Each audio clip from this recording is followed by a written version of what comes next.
So we're going to be watching the creepy effect of starvation to the mind experiment by Enigma. Let's get started. Starvation is a natural response when we become hungry. But what if the feeling of starvation lasted for a whole 6 months? In the 1940s, a group of healthy men underwent the ultimate hunger test as part of a study conducted at the University of Minnesota. Surprisingly, the most challenging aspect of the study was not the period of starvation, but the subsequent refeeding phase. Even more disturbing were the effects on their mental state. Throughout the ordeal, they became utterly fixated on food to the point where it consumed their every thought. Some even descended into insanity. And one volunteer even harmed himself because he could no longer bear it. All of this was done in the name of aiding the millions of people who unwillingly starved during the war. What exactly transpired during this harrowing experiment?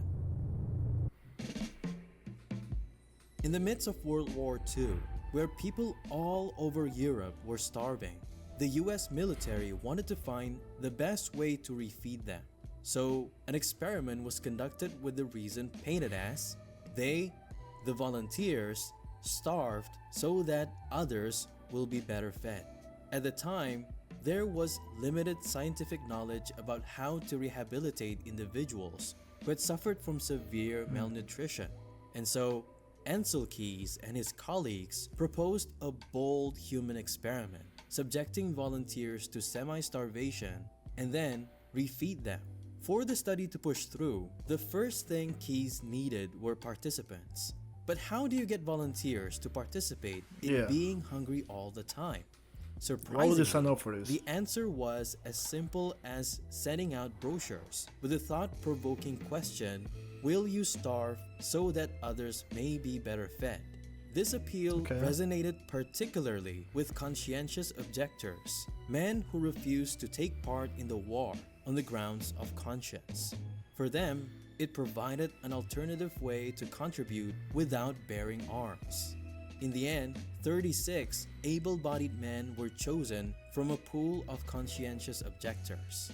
Damn. The study had 5 phases in total, each So you got the baseline, semi-starvation, assessments, rehabilitation, and observation.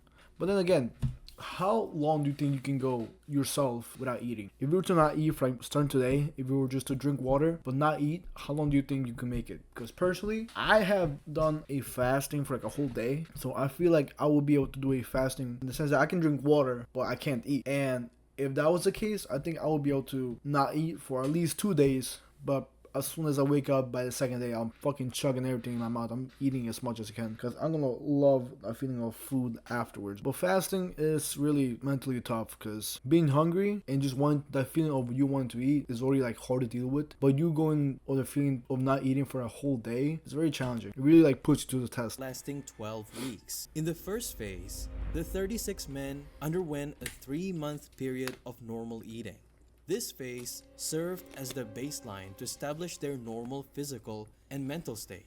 They were given the same diet but were suited according to their body requirements. At this phase, the staff measured every part of their body imaginable, such as weight, height, stomach size, eyesight, hand-eye coordination, bone density, and lung capacity. And samples were also taken, such as urine, stool, sperm, and bone marrow. Their usual mood and personality were taken note of as well. While the first 3 months were easily manageable, they were simply doing their normal routine anyway. But the same cannot be said for the following 6 months. On the 12th of February 1945, the phase of semi-starvation began, marking the start of the experiment's true horrors. They were only given 2 meals a day out of 3 different menus. The meals they were given were cycled each day and start over again once they finish each cycle. The menus were designed to be monotonous and similar with the food found in Central European countries during famine, which consists of whole wheat, bread, potatoes, cereals, turnips, and cabbages, and a small amount of dairy and meat were also added.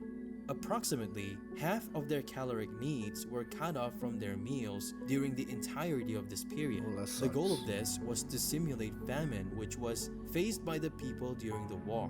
But in this simulation, the That makes sense, the participants weather were testing. allowed to continue on with their usual routines. They maintained their regular jobs and activities as long as they did not interfere with the experiment.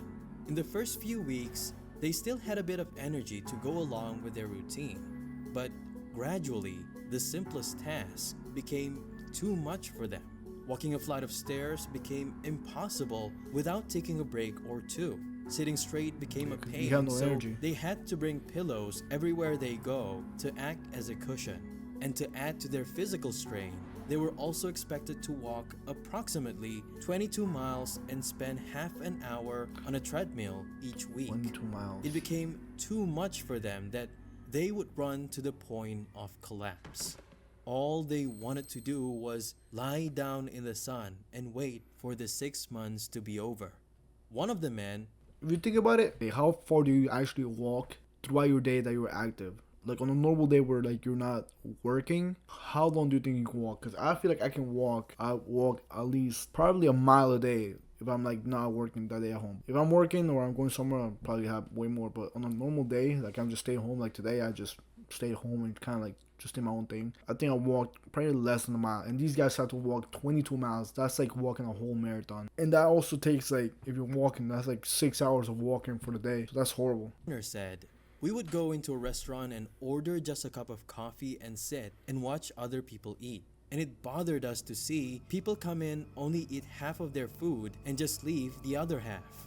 They tried to find ways to cope with their hunger, but it all revolved around the No, obsession." yeah. If you're at that state, when like as starving, if you look, just look at their bodies. If your body's looking like that, and you see, because these people probably like stuck to the experiments on the body, because they thought that they would like help other people that are like during war or other like soldiers that were going through famine to be able to like deal with the same things like when they're out in war. So they pretty much thought that they were doing the right thing by not eating so that they can probably make a progress on the experiment. So the fact that they saw other people waste food probably made them very, very like mad at the people because they did not appreciate food when you have it versus when you're in a position of famine where you don't have the food and even if you want you can't get it because it doesn't matter that you have money for it if you're still a prisoner and they don't allow you to eat it. But this pretty much happens every day because there's somewhere outside in the world that is going through starvation, probably in I think right now I think it's Gaza or like Israel where they have no aid coming into the country, so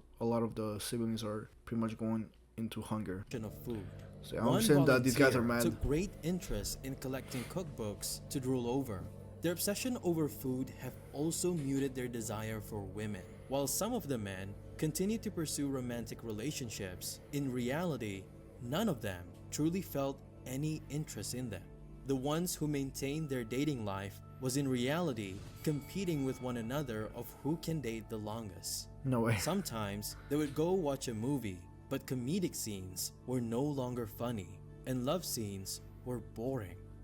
Can you guess which scene is the best for them? The Like a meal. parts that involve people eating. When it was mealtime, each and every one of them had their own way of savoring their food.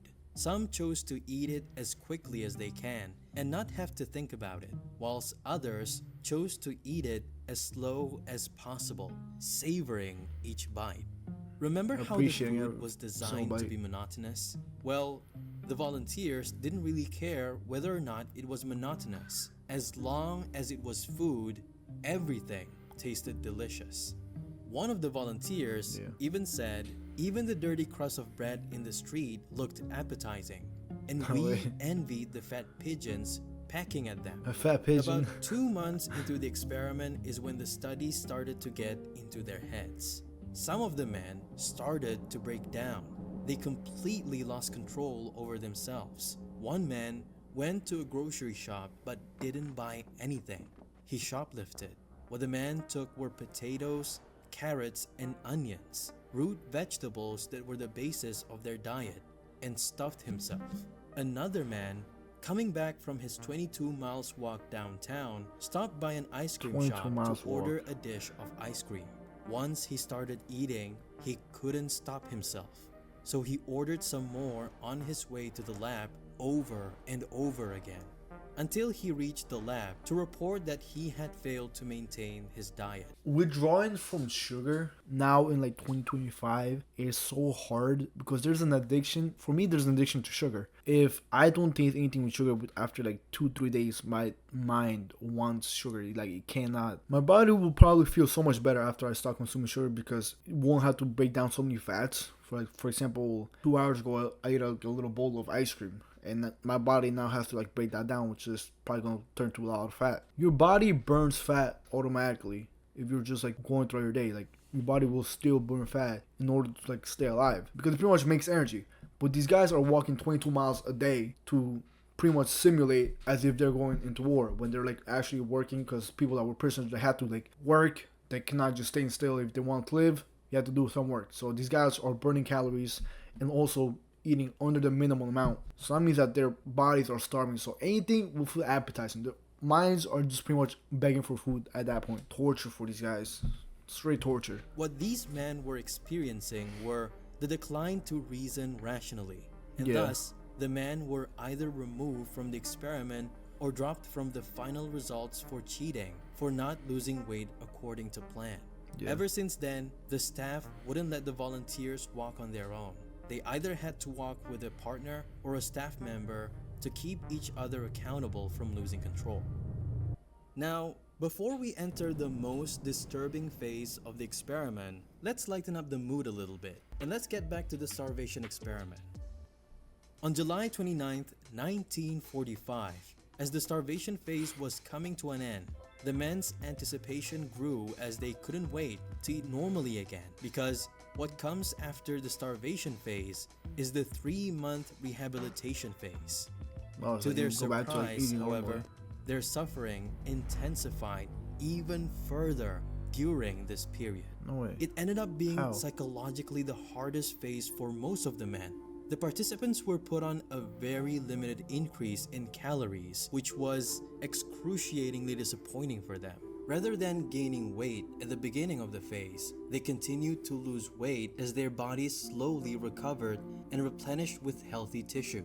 This led to feelings of despair and confusion, to the extent that How? one volunteer could not explain his actions even after 50 years. One such incident involved Sam Legg and his fellow participant who were visiting friends for dinner during their rehab phase.